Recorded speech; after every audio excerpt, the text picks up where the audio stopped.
হযরত ওমর গিয়েছেন সিরিয়ায়। কোথায়?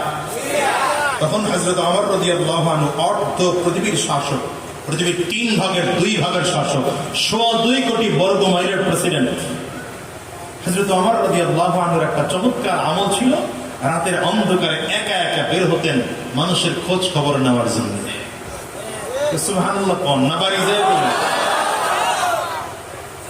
সিরিয়ায় গিয়া, মদিনা থেকে সিরিয়া কত দূরে, সেই সিরিয়ায় গিয়া রাতের বেলা বের হয়েছেন মানুষের খবর নেওয়ার জন্য। হালকা চাঁদের আলো তাকায় দেখতেছেন বাড়ির সামনে একজন মহিলা, বৃদ্ধা মহিলা, বিষণ্ণ মন নিয়ে বসা, খুব চেহারায় চিন্তার ছাপ। হযরত ওমর গিয়া সালাম দিলেন, আসসালামু আলাইকুম ওয়া রাহমাতুল্লাহ। মহিলা সালামের জবাব দিলেন, ডেকে বললেন, মা কেমন আছেন? মহিলা কয়, যেই দেশের শাসক ওমর সেই দেশে ভালো থাকা যায়? কার ব্যাপারে কথা বলে? জান্নাতি, কনফার্ম জান্নাত। আল্লাহু আকবার। নবীজির জবানে জান্নাতের সার্টিফিকেট প্রাপ্ত সাহাবী, সে শাসন করতেছে আর মহিলা কয়, যেই দেশের শাসক ওমর সেই দেশে ভালো থাকা যায়? হযরত ওমর থ করে দাঁড়িয়ে গিয়েছেন। মা, আপনি ওমরকে চিনেন? দেখেছেন কখনো ওমরকে? মহিলা বলে, চিনিও না, দেখিও নাই।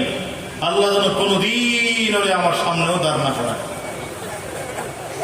হযরত ওমর কই?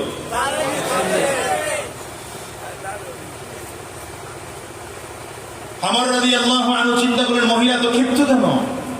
কি হয়েছে মা আপনার? ওমরের প্রতি আপনি এত ক্ষিপ্ত কেন? মহিলা ডেকে বলে, আজকে 6 বছর হয়ে গেছে ওমর নাকি রাষ্ট্র চালায়, সে নাকি এখন বর্তমান প্রেসিডেন্ট। এই 6 বছরের মধ্যে আমি ওমরের পক্ষ থেকে রাষ্ট্রীয় একটা সুবিধা পাই নাই। আমি বৃদ্ধ মানুষ, মানুষের বাড়িতে কাজ করে করে খাই। ওমর আজ পর্যন্ত একটা রাষ্ট্রীয় সুবিধা দিল না। শোনো, আজকে ওমরের অনেক ক্ষমতা, কিয়ামতের ময়দানে ওমরের ক্ষমতা থাকবে না। সেদিন আমিও যা থাকবো, ওমরও তা থাকবে। আমি ওমরকে হাত ধরে রবের সামনে আসামির কাঠ করায় দেব। হযরত ওমর রাদিয়াল্লাহু আনহু থরথর করে কাঁপতে কাঁপতে মহিলার পায়ের সামনে মাটির মধ্যে বসে পড়ছেন। হাসার জন্য বলতেছি না, কথাগুলো অনুধাবন করেন, দিলের কান দিয়ে কথা শোনেন। মাটির মধ্যে বসে পড়েছে ওমর। এবার নিজের পরিচয় গোপন রেখে বলে, মা, আমি যদি ওমরের পক্ষ থেকে আপনার দুঃখগুলো বিক্রি করতে চাই, কিনতে চাই, আপনি বিক্রি করবেন? ওমর থেকে সব অভিযোগ আপনি উঠায় নিবেন? আপনাকে 5 দিরহাম দেব। মহিলা ধমক দিয়েছে, বেটা বোকা নাকি তুমি? 5 দিরহাম দিয়ে দুঃখ বিক্রি করা যায়? দুঃখ বিক্রি করার জিনিস? 5 দিরহাম মানে বুঝেন? এক দিরহাম মানে বর্তমান যুগের 1.5 ভরি স্বর্ণ। বুঝাই না? কত ভরি স্বর্ণ? 5 দিরহাম মানে প্রায় 7.5 ভরি স্বর্ণ। মহিলা বলে, হবে না কি? হযরত ওমর বললেন, মা, 10 দিরহাম দেব। হবে না? 15 দিরহাম দেব। হবে না? 20 দিরহাম দেব। কত? 20 দিরহামের কথা শুনলে মহিলার আজিজ। হযরত ওমর পকেট থেকে বের করে দিবে। এই মুহূর্তে হযরত আলী রাদিয়াল্লাহু আনহু আর উসমান বিন আফফান রাদিয়াল্লাহু আনহু দুজন বের হয়েছেন কোথায়? ওমরকে খোঁজার জন্য। দূর থেকে তাকায় দেখতেছেন মহিলার পায়ের সামনে হাঁটু গেড়ে বসা আছে। ওখানে দাঁড়িয়ে ডাক দিলেন, ইয়া আমিরুল মুমিনিন, হে আমিরুল মুমিনিন। ডাক শুনতে দেরি মহিলা লাফ দিয়ে দাঁড়ায় গেছে। এখানে আবার আমিরুল মুমিনিন কে? তো আমিরুল মুমিনিন তো একজনই। সে কে? খলিফাতুল মুসলিমিন তো একজনই। যেমন বাংলাদেশের প্রধানমন্ত্রী তো বর্তমানে একজনই, না দুইজন? মহিলা লাফ দিয়ে দাঁড়িয়ে গিয়েছে। কে প্রধান, কে আবার এখানে খলিফাতুল মুসলিমিন? হযরত আলী রাদিয়াল্লাহু আনহু বলেন, ওই যে আপনার পায়ের সামনে বসা, তিনি যুগের ওমর। মহিলা হাত জোর করে কাকুতি মিনতি করে কান্নাকাটি শুরু করেছে, ওমর, আমি আপনাকে চিনতে পারি নাই, ভুল হয়ে গেছে, অন্যায় হয়ে গেছে।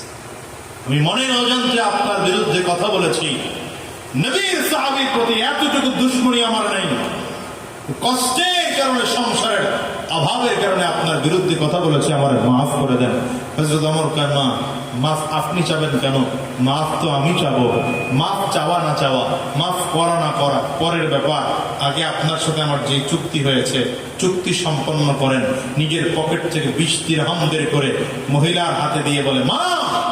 এবার নিজের চাদর ছিঁড়েছে হযরত ওমর, নিজের চাদরের অংশটুকু ছিঁড়ে টুকরা, চাদরের টুকরা মহিলার হাতে দিয়ে কলম দিয়েছে। মা, এই কলম দিয়ে কাপড়ের টুকরার মধ্যে লিখে দেন যে 20 দিরহামের বিনিময়ে আমার জীবনের সকল দুঃখ ওমরের কাছে বিক্রি করলাম। এই 20 দিরহামের বিনিময়ে ওমর থেকে সকল অভিযোগ উঠিয়ে নিলাম। কিয়ামতের ময়দানে আল্লাহর দরবারে দাঁড়িয়ে ওমরের বিরুদ্ধে কোনো অভিযোগ জানাবো না। তামাশা মনে করছেন ক্ষমতাটা? না, ক্ষমতা পাইলাম আর তামসা শুরু করে দিচ্ছে। রাষ্ট্রীয় সম্পদগুলো খাইতে খাইতে ধ্বংস করে ফেলছে দেশবাসীরা। আমি আমার কথা বলতেছি, আপনার কথা না। আমিও তো চেয়ারম্যান, আমিও তো জনপ্রতিনিধি, আমার কথা বলতেছি।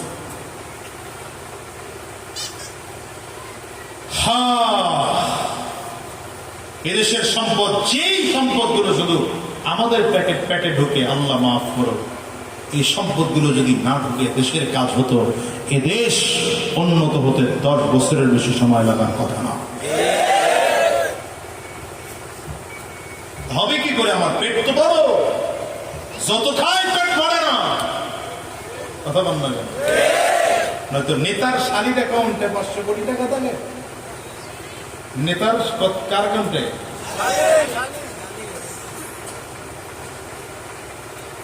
রাগ না কইরা বালিশের সাথে মাথা লাগায় চিন্তা করেন কথাগুলো কি বলছে।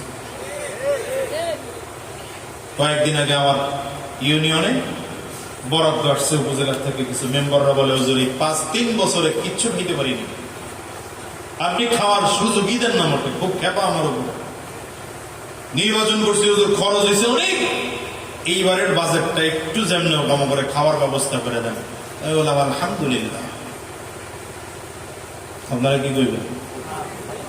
আলহামদুলিল্লাহ বলবেন না যে ঠিক আছে আপনারাও খান, আমারও খাওয়ার ব্যবস্থা করে দেন। মেম্বাররা মহা খুশি, হুজুর তেলে মনে হয় এবার একটু হিসাব নিকাশ করবে। বললাম তো একটা ছোট্ট শর্ত আছে। বলে কি শর্ত?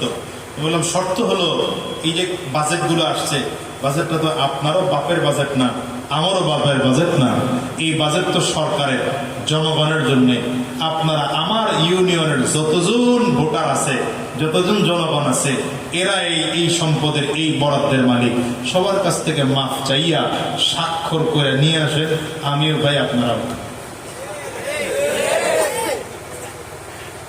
হুজুর এটা সম্ভব নয়। এটা যদি সম্ভব না হয় তাহলে খাওয়া সম্ভব না। কেউ কথা কন না কেন? আপনারা মনে করছেন আমার সম্মানে খুব অভাব লাগছে, এই জন্য চেয়ারম্যানে দেখেছি না? সম্মানের অভাব।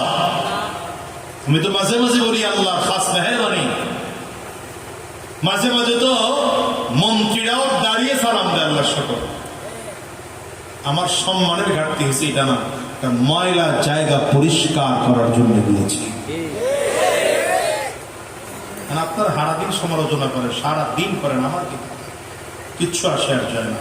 রব খুশি থাকলে পৃথিবীর কাউকে দরকার হয় না। স্বাক্ষর করে দিয়েছে মহিলা, মনে আছে না? বলে গেছেন? স্বাক্ষর করে দিয়েছে মহিলা।